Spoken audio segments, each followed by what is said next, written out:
we sadly don't live in a galaxy far, far away, so Star Wars stuff is kind of hard to come by sometimes. When we decided that we were gonna do Eyelids Part 2, I knew that I wanted to have one of those classic Star Wars sequences where you're following all of the different characters during the climax of the story on their own little personal adventures that all connect with one another in one massive final battle. So I wrote a space battle where Ivana is going around and blowing up TIE fighters and doing the Death Star trench run and stuff. And my character is going around doing some other things within our Death Star knockoff. And Kelly is partaking in a lightsaber battle. And the easiest part of this to film was the actual lightsaber battle, because that took place just in a room. That, you know, they're just hitting sticks together and then just plop the blades on top of all that to make it look a lot cooler. Okay, if Attack of the Clones can have Yoda spinning around like a little monkey and looking really stupid while using a lightsaber, we can have unchoreographed lightsaber battles, alright? And it actually looks better than Attack of the Clones. But yeah, the lightsaber duel was the easiest part of the whole final battle sequence to film.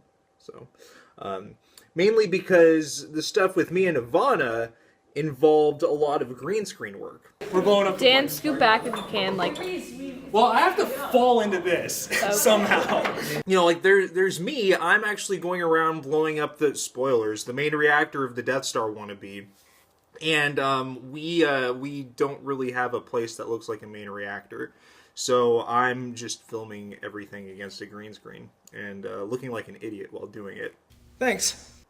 But the thing is, I look cool now because there's a cool background. So it makes all my stupid stuff look a million times cooler because, you know, that's movie magic. I feel so professional. And we got Ivana flying around the Millennium Falcon and blowing up some TIE fighters, and she's having to react to that stuff, having really no context of what's going on, because we shot this entire thing completely out of sequence just based on everyone's availability. And I just said, all right, yeah, so you're flying, there's a thing right there, you blew that up, you're stoked that you blew it up, all right, there's a thing chasing you here, okay, that, and then she's kind of reacting to it, but it looks cool. Oh my gosh. How much more do I do this one? 5 more hours. Perfect.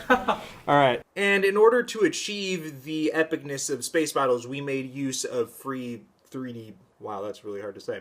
Free 3D models that you can find anywhere on the internet and just animate those things, have them fly around, and yeah, it's actually a lot easier than it sounds. But again, it looks cool. That's all that matters. It looks cool. In keeping with the idea that Tales from the Basement is supposed to be this sub-amateur production, I decided let's extend this to all aspects of effects in Eyelids Part 2.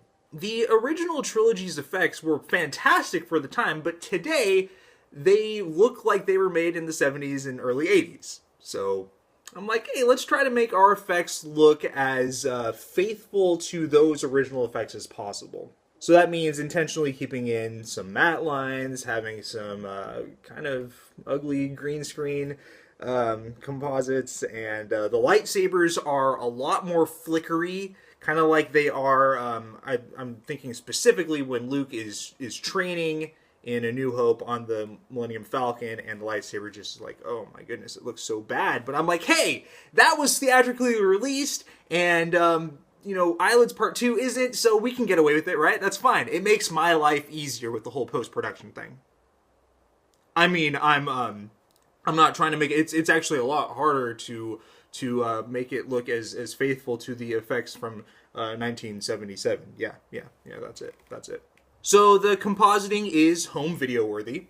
The lightsabers look like they did in 1977. The 3D models aren't fully rendered. It adds a certain charm to the entire production.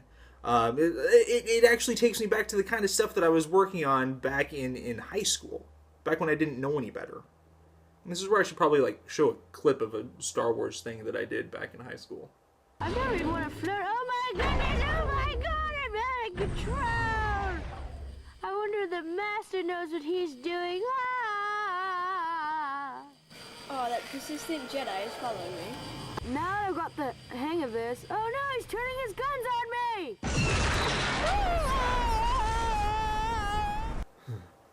That's embarrassing. Let's be honest. I don't really have all the time in the world to make this look super professional. Despite my apparent Star Wars obsession, I actually do have a life. I'm Dan. Star Wars is life. Oh my gosh, Star Wars and like, what's that guy's name? Darth Vader and like, oh my gosh. Shut up, Itzel.